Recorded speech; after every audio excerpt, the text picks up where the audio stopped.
ഉപവസിച്ചും പ്രാർത്ഥിച്ചും ദൈവം കൊടുത്ത നന്മയ്ക്കെതിരെ പിശാച് നോട്ടം വെച്ചിരിക്കുന്നേ. ഹലോ, ആമേ, പ്രാർത്ഥിക്കുന്ന നിന്റെ തലമുറയ്ക്കെതിരെ അവൻ ദൃഷ്ടി പതിപ്പിക്കുന്നത്. നിന്റെ തലമുറയിൽ ഒരു വിടുതൽ നടക്കരുത്, നിന്റെ തലമുറയുടെ കുടുംബജീവിതം തകർന്നു പോകണം, ഇത് അവൻ്റെ പദ്ധതി. എന്നാൽ ഈ ദൂത് ഞാൻ പ്രസ്താവിക്കുമ്പോൾ പരിശുദ്ധാത്മ നിയോഗത്തിൽ പറയുക, കണ്ണുനീരൊഴുകി കരയുന്നൊരു നാബോത്ത് ഒരു പട്ടണത്തിലുണ്ടെങ്കിൽ ഒരു കുടുംബം തകർന്നു പോകത്തില്ല. നാബോത്തിനെ തകർക്കാൻ നോക്കിയാൽ ദൈവം അതിന്റെ മറുപടി ചെയ്യും. കാരണം മെതിക്കാൻ കഴിവുള്ളവനുണ്ടെന്ന്, ഈ യോഗത്തിനകത്ത് മെതിക്കാൻ തന്റെ ഇടമുള്ളവനുണ്ട്. നീ അനുഭവിക്കേണ്ട നന്മയെ വശീകരിച്ച് കൊണ്ടുപോകുന്നവന്റെ മടയിലിറങ്ങി ഒറ്റക്കൊരു മനുഷ്യനെ പോലെ ഒരു മെതിവണ്ടിയായി ദൈവം മറ്റൊരുതിനെ പോസ്റ്റ് ചെയ്യും.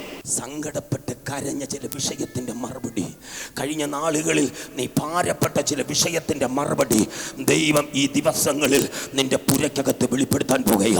നിന്റെ ഭവനത്തിൽ പാർക്കേണ്ടവൾ, നിന്റെ ഭവനത്തിൽ വസിക്കേണ്ടവൾ മറ്റ് ഭവനത്തിൽ മാറി നിന്നിട്ട് നിനക്കെതിരെ ആവശ്യമില്ലാത്ത വാക്കുകൾ നിനക്കെതിരെ പറഞ്ഞു വിട്ട് നിനക്കെതിരെ നിന്നെ അപവാദം പറഞ്ഞ് നിന്നെ അപമാനിപ്പിച്ച് നിന്നെ ദുഃഖിപ്പിച്ച് കരയിപ്പിക്കുന്ന ചില മേഖലയ്ക്കകത്ത് ദൈവത്തിന്റെ പരിശുദ്ധാത്മാവ് പ്രവർത്തിച്ചു തുടങ്ങിയിട്ടുണ്ട്.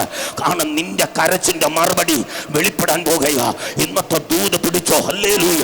പ്രാർത്ഥിക്കുന്ന നിനക്കെതിരെ അടിച്ചുവിടുന്ന ഒരായുധവും ഫലിക്കത്തില്ല.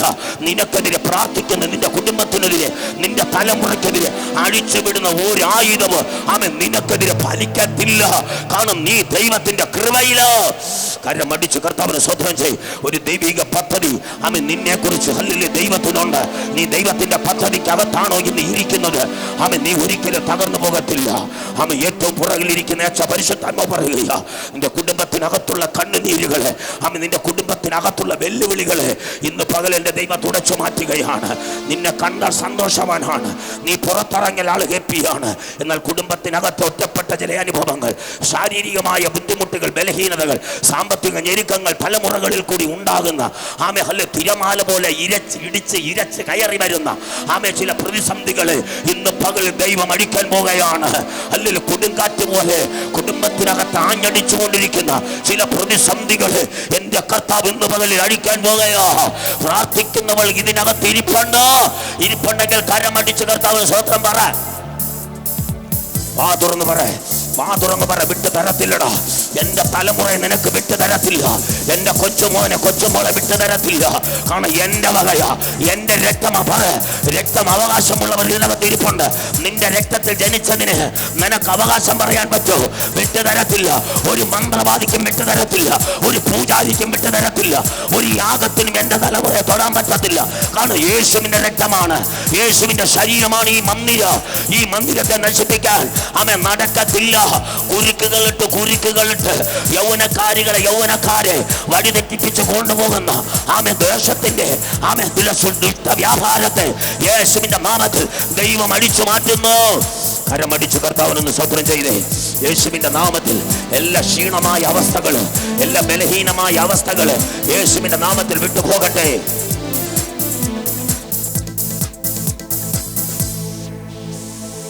ഒരു കാര്യം മനസ്സിലാക്കണം. ആഹാബ് ചെന്നിട്ട് ഓഫർ പറഞ്ഞു. എന്താ? ആഹാബ് എന്ത് ചെയ്തു? നാബോത്തിനെതിരെ ഓഫർ കൊടുത്തു. ഇതുപോലത്തെ ഒരു മുന്തിരിത്തോട്ടം ഞാൻ നിനക്ക് വിലയ്ക്ക് മേടിച്ചു തരാം, പോരാഞ്ഞതിന് 2 മടങ്ങ് പൈസയും ഞാൻ തരാം. ഈ കാലഘട്ടത്തിൽ നീ ഈ ഭൂമിയിൽ എത്ര കാലം ജീവിച്ചിരിക്കുന്നു അത്രയും കാലം ജീവിക്കേണ്ട നന്മ ഞാൻ നിനക്ക് തരാം. പക്ഷേ ദൈവദാസൻ വഴങ്ങിയില്ല കേട്ടോ. കാരണം ഈ മുന്തിരിത്തോട്ടം അവൻ്റെ സ്വന്തം വകയല്ല. ഇത് പ്രാർത്ഥിച്ച് ദൈവം അവന് കൊടുത്ത നന്മയാ. പ്രാർത്ഥിച്ച് ദൈവം എനിക്ക് തുറന്നു തന്ന നന്മയെ, എൻ്റെ ഭവനത്തെ, എൻ്റെ ബിസിനസ്സിനെ, എൻ്റെ തലമുറ നിനക്ക് ഞാൻ തരത്തില്ലടാ. എൻ്റെ തല ഇവിടെ വീഴേണ്ടി വന്നാൽ ദൈവം എനിക്ക് തന്ന നന്മയെ ഞാൻ തരത്തില്ല. ഉപദേശത്തിൽ നിൽക്കുന്നവരുണ്ടോ? വചനത്തിൽ നിൽക്കുന്നവരുണ്ടോ? ഈ ദൂത് പിടിച്ചെടുക്ക്. ഹല്ലേലൂയ. ഇന്നല്ലെങ്കിൽ നാളെ വചനത്തിനകത്ത് നിൽക്കുന്നവളെ, വചനത്തിനകത്ത് നിൽക്കുന്നവന് ഇന്നല്ലെങ്കിൽ നാളെ നിന്റെ മറുപടി വരുന്നുണ്ട്, നിന്റെ മറുപടി വരുന്നുണ്ട്. നിന്റെ തല കുമ്പിട്ടിരിപ്പ എല്ലാ നാളും ദൈവം അനുവദിക്കത്തില്ല.